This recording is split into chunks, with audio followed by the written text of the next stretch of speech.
दोस्तों, अक्सर लोग सोचते हैं कि हमारी किस्मत में इस गरीबी में सड़ सड़ कर मरना ही लिखा हुआ है, लेकिन ऐसा बिल्कुल नहीं है। क्योंकि कई बार हमारी कुछ ऐसी गुप्त बातें होती हैं जिन्हें हम अक्सर लोगों को बता देते हैं और हमारी उन गुप्त बातों की वजह से ही हम गरीब रह जाते हैं। दोस्तों, आज मैं आप लोगों को इस वीडियो में एक ऐसी कहानी सुनाऊंगा जिस कहानी को सुनने के बाद में आप कभी भी गरीब नहीं रहोगे और कभी भी आप लोगों को अपने जीवन की ये 7 गुप्त बातें किसी को नहीं बतानी चाहिए। दोस्तों, जब भगवान मनुष्य को इस धरती पर भेजते हैं तो ना तो वो गरीबी भी देखते हैं और ना ही वो अमीरी देखते हैं, और भगवान सभी में जो मस्तिष्क देते हैं वो बराबर देते हैं। परंतु वह बात अब मनुष्य के ऊपर निश्चित करती है कि मनुष्य अपने मस्तिष्क की क्षमता को किस तरह से और किस स्थान पर कार्य कर रहा है।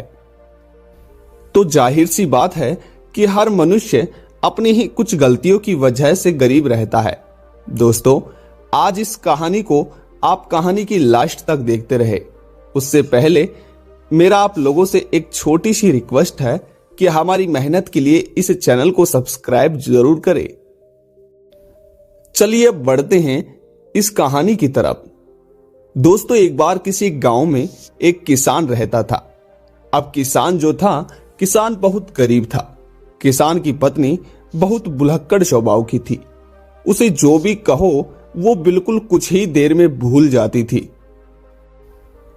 और वह अपनी हर बातों को दूसरे लोगों के साथ शेयर करना बहुत ज्यादा पसंद करती थी, क्योंकि उसके पेट में कोई भी बात नहीं पचती थी। उसे लोगों से हर बात को कहना और बताना ज्यादा अच्छा लगता था।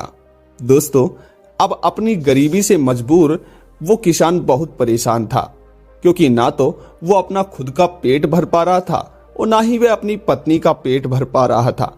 इस वजह से वो सोचता था कि अगर इसी तरह से चलेगा तो मैं बिल्कुल गरीबी में और भूखा मर जाऊंगा।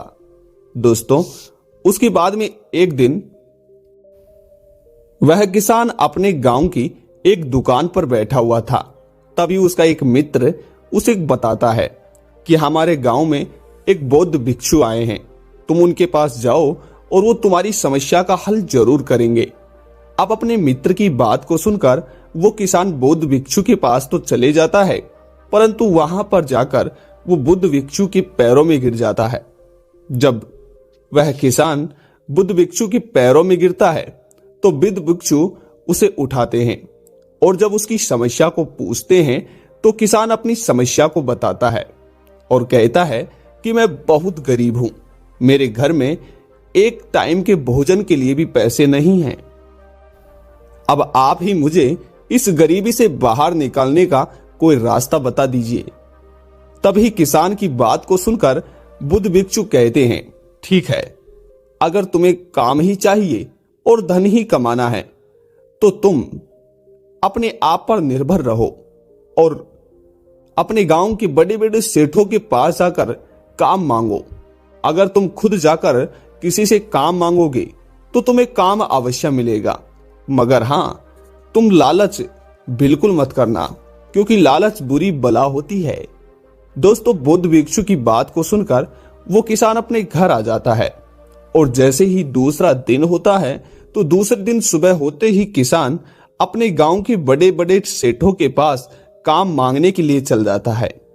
जब वह किसान काम मांगने के लिए सेठों के पास जाता है तो काफी समय तक घूमने के बाद वह एक सेठ के घर पहुंचता है। सेठ के पास जाकर जब वह काम मांगता है तो सेठ उसकी मजबूरी को देखकर काम दे देते हैं। अब सेठ के पास काम मिल जाने की वजह से वो किसान बहुत खुश था और अपने घर जाकर वो सेठ के बारे में अपनी पत्नी को बता देता है और कहता है कि अब हमारे गरीबी के दिन दूर हो चुके हैं। दोस्तों, अब इस तरह से दूसरे दिन से ही वह किसान सेठ के घर पर काम करने के लिए जाने लगता है। काफी दिन बीत जाते हैं। उसके बाद में धीरे धीरे वह किसान सेठ के पास काम करके बहुत अमीर होने लगता है। उधर जो किसान के पड़ोसी थे वो किसान की इस तरक्की को देखकर बहुत जला करते थे। वो सोच रहे थे कि आखिर ये कहां पर काम करता है, जबकि इसके पास तो ना कोई बुद्धि है और ना ही दिमाग है। उसके बावजूद भी ये इतना सारा धन कमा रहा है। दोस्तों, वह जो किसान था वह बहुत बुद्धिमान था, इसीलिए वो अपनी बुद्धिमानी की वजह से अपने आस पड़ोसियों को कभी भी अपनी कमाई के बारे में और अपने बारे में कोई भेद नहीं देता था। परंतु किसान की जो पत्नी थी वो बहुत भुलक्कड़ स्वभाव की थी और उसके पेट में कोई बात भी नहीं पचती थी। उधर जो किसान के पड़ोसी थे वो एक दिन किसान के काम पर जाने के बाद किसान की पत्नी के पास आते हैं और किसान की पत्नी के पास आकर किसान की पत्नी से कहते हैं कि आपका पति आखिर कहां पर काम करने जाता है? आप तो धीरे धीरे रोडपति से करोड़पति हो रहे हो, आखिर क्या बात है? दोस्तों, तभी किसान की पत्नी अपने पड़ोसियों को सारी बात बता देती है और कहती है कि मेरे पति तो एक सेठ के पास काम करने के लिए जाते हैं और जिस सेठ के पास मेरे पति काम करने के लिए जाते हैं वो सेठ बहुत ही अच्छे हैं। वो मेरे पति को कम काम करने पर बहुत ज्यादा पगार देते हैं, जिससे अब हमारे अच्छे दिन शुरू हो गए हैं। दोस्तों, अब किसान की पत्नी की ऐसी बातों को सुनकर किसान के जो पड़ोसी थे वो अंदर ही अंदर बहुत जल रहे थे। उसके बाद में जैसे ही दूसरा दिन आता है तो किसान के जो पड़ोसी थे वह उस सेठ के पास किसान के जाने से पहले ही पहुंच जाते हैं और सेठ के पास पहुंचकर किसान के बारे में बहुत ज्यादा बुराइयां करते हैं और कहते हैं कि वो चोर है। किसी दिन आपके घर से सारा सोना चांदी चुरा कर वो भाग जाएगा। अब से पहले भी कई लोगों के पास उसने काम किया था और जहां भी उसने काम किया है वहां से उसने चोरी ही की है। सेठ जी, हमारा काम बस आपको बताना था और हमने बता भी दिया है। आगे बस आपकी मर्जी, आपको क्या करना है और क्या नहीं करना है। दोस्तों, ऐसा कहकर किसान के पड़ोसी अपने घर वापस आ जाते हैं।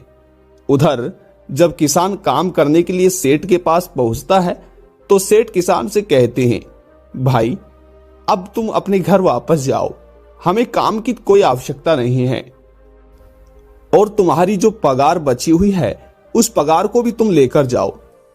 दोस्तों, अब किसान अपने पिछले महीने की बची जो पगार थी उसे लेकर अपने घर वापस आ जाता है। घर आने के बाद किसान अपनी पत्नी को सारी बात बता देता है। अब किसान अपने घर पर रहकर ही आराम करने लगता है। काफी दिन बीत जाते हैं। किसान के घर में रखे हुए जो पैसे थे अब धीरे धीरे वो भी खर्च होने लगते हैं। दोस्तों, कहते हैं कि समय आने पर पहाड़ों के भी अंत हो जाता है। इसी तरीके से किसान के घर में जो रखी हुई जमा पूंजी थी अब वह भी धीरे धीरे से खर्च हो रही थी। अब एक दिन तो ऐसा आता है जब किसान को अब उसकी पत्नी के साथ भूखा ही सोना पड़ता है। दोस्तों, तभी किसान अपनी पत्नी से कहता है कि जो भी हो रहा है ये सब तुम्हारी वजह से ही हो रहा है। अगर मैं तुम्हें कुछ नहीं बताता और तुम हमारे पड़ोसियों को कुछ नहीं बताती तो आज हमें भूखा नहीं सोना पड़ता। दोस्तों, अब उसके दूसरे ही दिन किसान के घर किसान का एक मित्र मिलने के लिए आता है।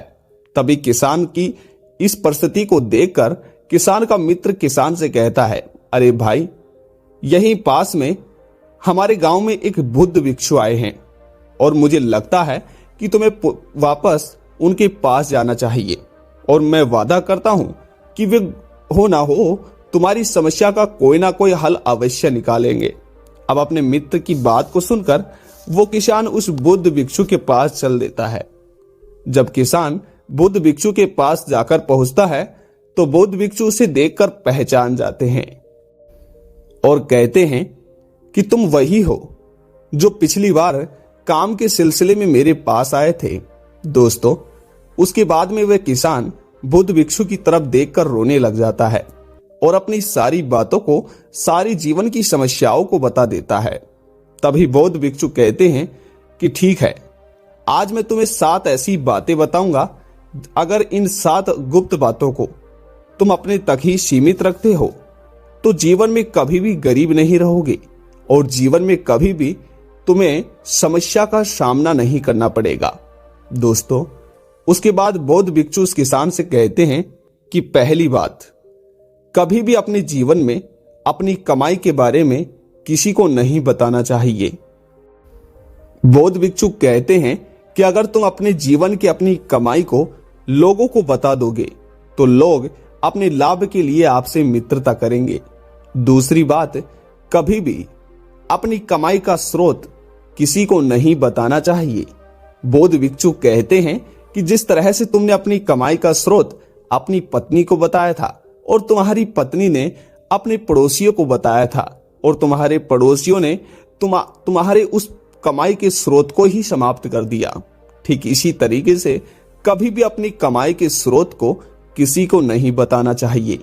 तीसरी बात, कभी भी अपने मित्र और अपने दुश्मन के बारे में किसी को नहीं बताना चाहिए। बौद्ध भिक्षु कहते हैं कि अगर तुम अपने मित्र और दुश्मन के बारे में लोगों को बता दोगे तो लोग तुम्हें अब तुम्हारे दुश्मन और मित्र की वजह से परास्त करने की संभावना बना लेते हैं। उसके बाद में बौद्ध भिक्षु चौथी बात बताते हैं। बौद्ध भिक्षु कहते हैं कि कभी भी अपनी घर की बातों को दूसरे लोगों को नहीं बताना चाहिए, क्योंकि अगर तुम अपनी घर की बातों को दूसरे लोगों को बताते हो, दूसरे लोगों के साथ शेयर करते हो, तो लोग तुम्हारे घर की बातों की वजह से तुम्हारे घर में घुसने की कोशिश करते हैं और इससे लोगों के प्रति आपका मान सम्मान भी समाप्त होता है। बौद्ध भिक्षु पांचवी बात बताते हैं कि कभी भी अपने पत्नी और पति के बीच की बातों को अपने मित्र तक को भी नहीं बताना चाहिए। कहते हैं कि ऐसा करने से पति पत्नी के रिश्ते में कटवाहट होती है। उसके बाद में बौद्ध भिक्षु छठवीं बात बताते हैं कि कभी भी किसी को अपने हुए अपमान के बारे में नहीं बताना चाहिए। अर्थात अगर कहीं आपका अपमान हुआ है तो आपको उस अपमान के बारे में किसी को नहीं बताना है। इससे वह आदमी आपके हुए अपमान को बार बार आपको याद दिलाकर परेशान कर सकता है। उसके बाद में बौद्ध भिक्षु सातवीं और अंत की बात बताते हैं कि कभी भी अपने द्वारा दिए गए दान के बारे में किसी को नहीं बताना चाहिए। ठीक तरह से जैसे आप अपने दाएं हाथ से दान दे रहे हो तो बाएं हाथ को भी पता नहीं चलना चाहिए। दोस्तों, इस तरह से बौद्ध भिक्षु ये 7 बातें उस किसान को बताते हैं और किसान से कहते हैं कि अगर इन 7 बातों को तुम अपने जीवन में गांठ बांध लोगे तो कभी भी जीवन में तुम्हें गरीब रहने की आवश्यकता ही नहीं पड़ेगी और तुम एक महापुरुष, दिव्य पुरुष बन जाओगे। दोस्तों, इस तरह से थी आज की एक कहानी। इस कहानी के लिए एक लाइक और हमारी मेहनत के लिए चैनल को सब्सक्राइब जरूर करें।